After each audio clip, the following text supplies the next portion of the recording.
इसका मकसद यही है, इसका मकसद यही है। हमारा केजरीवाल जिंदाबाद रहेगा और जिंदाबाद रहेगा दिल्ली में, और 70 से 70 सीट लेके आएगा केजरीवाल। यहाँ पे कोई हरा नहीं सकता है केजरीवाल को। शराब चोरी करके नहीं, शराब चोरी नहीं, ये गलत है। इसको देखिए फ्री किया जाए भाई। हाँ, एक बात बताइए, जब एक बोतल पे फ्री मिल रही थी, जब तो सबने मजे लिए, जब तो किसी को भी ये घोटाला नहीं लगा। रुकिए एक मिनट, रुकिए एक मिनट। मैं दोगला नहीं हूँ, मैं खरीदार प्रवक्ता नहीं हूँ, खरीदार प्रवक्ता नहीं हूँ, दलाल नहीं हूँ। मैं बीजेपी का भी दलाल नहीं हूँ, ना आम आदमी पार्टी का दलाल हूँ। मैं सच्चा सिपाही हूँ, मैं अन्ना जी के साथ का हूँ। हम क्रांतिकारी हैं, हम लोग। आप क्रांतिकारी हैं। भ्रष्टाचारियों की गिरफ्तारी की बात कौन करता बताइए? कौन करता है? भ्रष्टाचार बीजेपी वाले कम करते हैं क्या? बलात्कारी बीजेपी में, बलात्कारी जो है बीजेपी में, और पहलवानों का अपमान करने वाले बीजेपी में, सारे जजों का अपमान करने वाले बीजेपी के अंदर, महिलाओं को रोड पे घसीट के पीटने वाले, बलात्कार करने वाले विधायक बीजेपी में। टिकट बीजेपी उन्हें दे रही है। आज पंजाब में हमारी सरकार है, पंजाब में भी ये लोग यार पंजाब में हमारी सरकार है, तो ये लोग पंजाब में भी हमें नहीं छोड़ रहे। वहाँ भी हमारे पीछे ईडी को लगाए हुए हैं। गोवा में हमारे विधायकों को चैलेंज किया जा रहा है।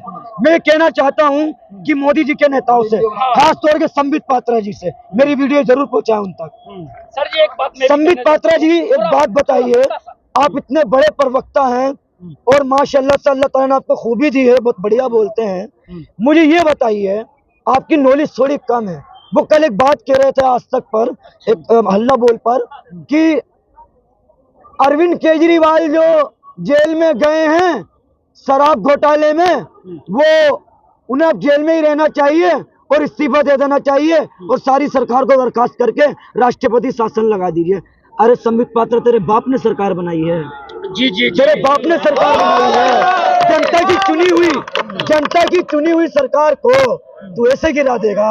खैरात में बट रही थी। तो दिल्ली की जनता को हित में लेते हुए कह रहे हैं ना इस तरीके से काम माती। तो एक याचिका लगाई गई कोर्ट के अंदर कुछ लोगों की तरफ से कि अरविंद केजरीवाल जी जेल से सरकार नहीं चला सकते, उन्हें इस्तीफा दे देना चाहिए। कोर्ट ने उनकी याचिका को खारिज कर दिया। मेरे भाई, कहाँ हो तुम? कहाँ की बात कर रहे हो? कोर्ट ने याचिका को यूं फेंक दिया कि ये उपराज्यपाल का मामला है और प्रशासनिक मामला है, कोर्ट इसमें दखल नहीं दे सकता। और कल अरविंद केजरीवाल जी रिहा हो रहे हैं, ये इसका सबूत है। और आज हम यहाँ से संकल्प लेके जाएंगे पूरा इंडिया गठबंधन कि अभी ये लड़ाई सिर्फ शुरू हुई है। अगर अरविंद केजरीवाल जी को नहीं छोड़ा गया तो हम मुस्लिम कम्युनिटी के साथ साथ पूरे हिंदुस्तान का युवा सड़कों पर आएगा। और एक सवाल का जवाब बीजेपी के नेता और दे दें, 10 साल आपकी सरकार को हो गए हैं, 10 साल के हिसाब से 2 करोड़ नौकरियां हर साल में देने की बात की गई थी। मुझे ये बताइए, 10 साल में 20 करोड़ नौकरियां कहाँ गई? उसका 15 लाख नौकरियां। क्या लग रहा है ईडी की सीबीआई, ईडी की जो कार्रवाई है वो पिछले 2 साल से चल रही है। ठीक है, मैं इन लोग इतना भाव नहीं करूंगा, मुद्दों पे बात करने वाला आदमी और सीधी बात करता हूँ। सीधी बात और पूरी बात करना और पूरी सुनने की भी ताकत रखना, क्योंकि अक्सर कुछ लोग होते हैं ऐसे कि दबा दी जाती है आवाज को, बोला जाता है कुछ, पेश करके दिखाया जाता है कुछ।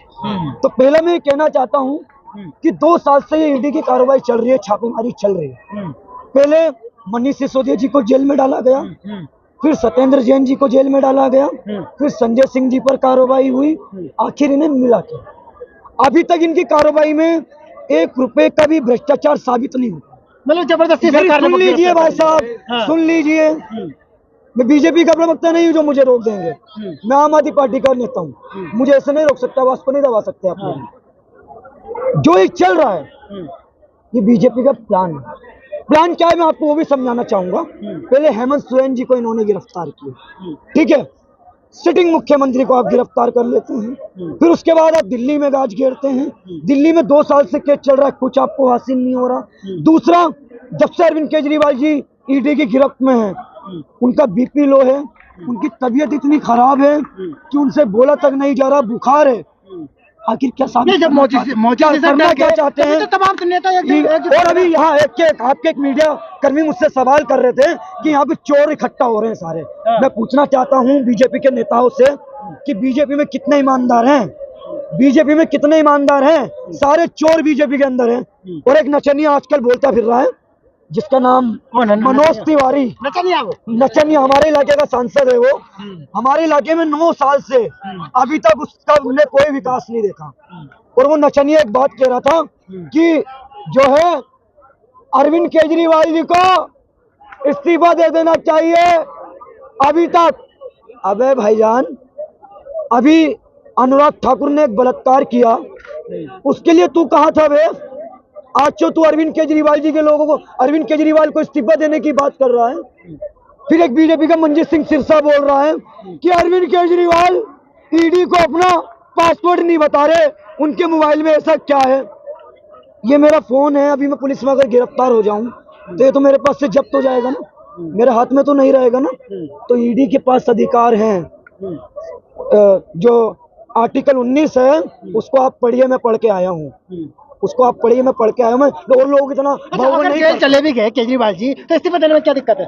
हैं? क्या दिक्कत? आप एक सिटिंग मुख्यमंत्री को जेल में डाल दो, दिक्कत कुछ नहीं। सिटिंग मुख्यमंत्री को फिर जो है उनके मंत्रियों को बुला रहे हो। कैलाश गहलोत जी को कल बुलाया, आपकी नॉलेज में होगा। कल कैलाश गहलोत जी जो परिवहन मंत्री है हमारे, उनको पूछताछ के लिए बुलाया। 2 साल से ईडी के अंदर, मैं नॉलेज के लिए बता दूं आपको, 4000 कुछ पन्ने, 4000 कुछ पन्ने दर्ज हैं। वो कोर्ट में ईडी क्यों नहीं रखती? वो कोर्ट में ईडी क्यों नहीं रखती? और दूसरी बात, एक बात और कह रहे हैं लोग कि सुनीता केजरीवाल की आड़ ली जा रही है। सुनीता केजरीवाल की आड़ ली जा रही है। आप मुझे दिखाइए मत, मैं आपके सारे सवाल खुद ही समझ रहा हूँ, मुझसे क्या पूछेंगे इससे पहले मैं आपको जवाब दे रहा हूँ। मैं भी बहुत खेला हूँ, मंजाली प्रवक्ता हूँ, ऐसी बात नहीं है। एक सवाल बहुत आ रहा है कि अरविंद केजरीवाल जी की पत्नी सीएम बनेंगी। जो कानून आर्टिकल 19 है उसमें प्रावधान है कि अगर कोई मुख्यमंत्री जेल चला जाता है, अगर कोई मुख्यमंत्री जेल चला जाता है, अभी अरविंद केजरीवाल जी पे आरोप सिद्ध नहीं हुए हैं।